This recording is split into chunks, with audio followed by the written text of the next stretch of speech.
Baik adik-adik, kita lanjutkan kembali membahas beberapa soal berkaitan dengan listrik statis ya, Fisika SMA kelas 12. Di video pembahasan soal kita kali ini, kita akan kembali lagi membahas tentang gaya Coulomb.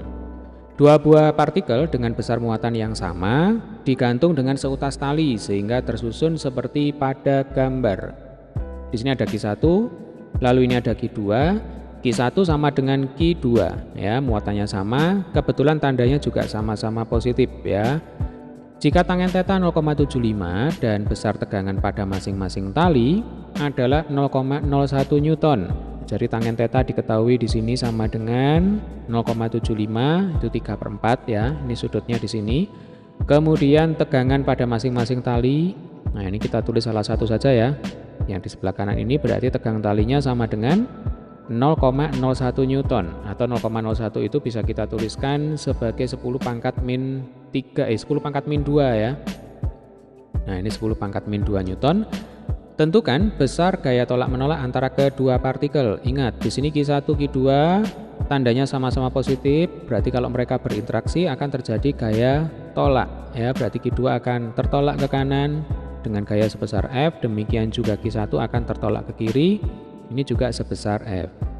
Nah, kita diminta untuk menghitung berapakah besar gaya tolak ini ya, berapakah besar gaya F. Nah, adik-adik, yang harus adik-adik ingat ya, benda apapun di dunia ini ya, termasuk partikel di sini, pasti dia punya massa.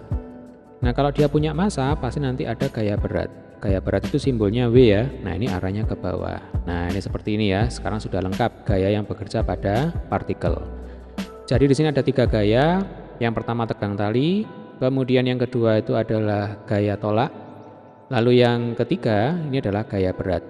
Nah, untuk menghitung berapakah besar gaya tolak atau berapakah besarnya F, di sini kita bisa menggunakan prinsip keseimbangan ya, karena kita tahu Q1 dan Q2 di sini dalam kondisi yang diam ya, berarti dengan kata lain mereka seimbang.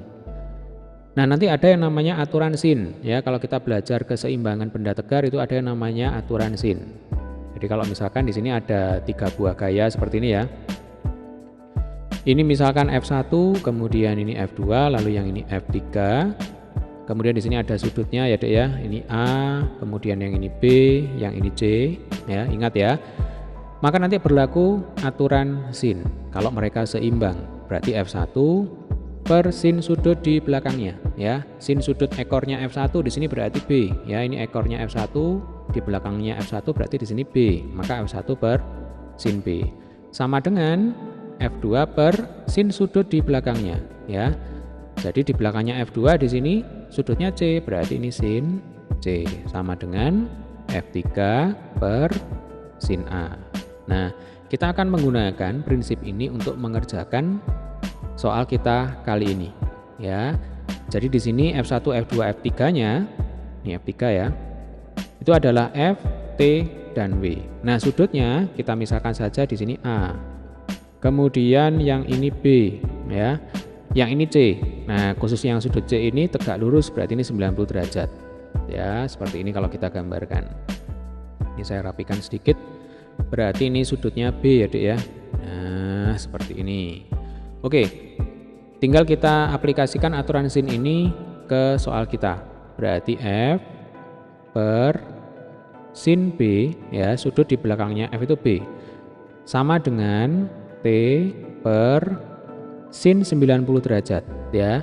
Sudut di belakangnya T ini kebetulan yang tegak lurus ini ya. Berarti ini per sin 90 derajat. Sin 90 itu 1 ya, Dek ya.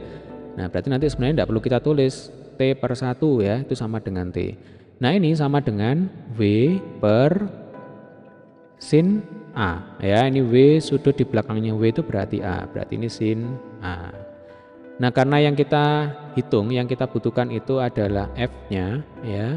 Kemudian W di sini tidak kita perlukan, juga tidak diketahui, tidak ditanyakan juga di soal, maka yang kita gunakan itu cukup yang 2 di awal ini saja. Nah, ini ya. Jadi F per sin B sama dengan T per sin 90 derajat. Yang W per sin A ini tidak usah kita hiraukan ya.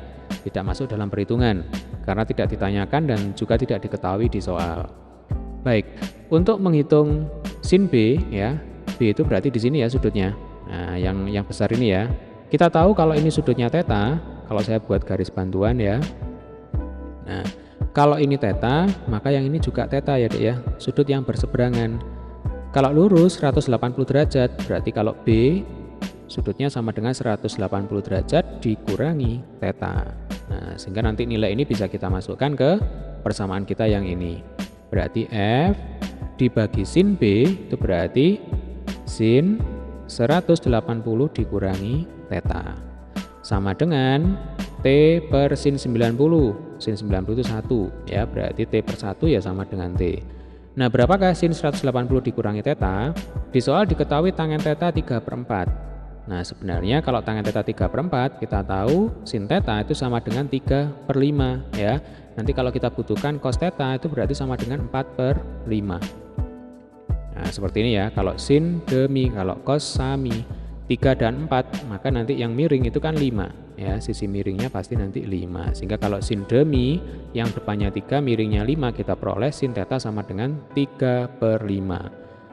Nah, kalau sin 180 min theta itu sama dengan sin theta ya. Dari matematika kita tahu sin 180 min theta itu sama dengan sin theta. Jadi ini F per sin theta ya, berarti per 3/5 sama dengan tegang talinya 10 pangkat min 2.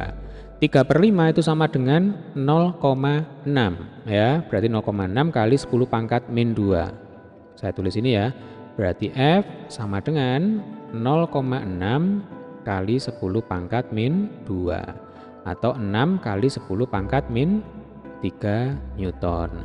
Jadi besar gaya tolak menolak antara Q1 dan Q2 sama dengan 6 kali 10 pangkat min 3 Newton. Baik, demikian tadi pembahasan soal kita kali ini. Bagi adik yang belum subscribe channel ini, jangan lupa untuk tekan tombol subscribe-nya dan jangan lupa untuk like dan share. Sampai ketemu di video pembahasan soal selanjutnya.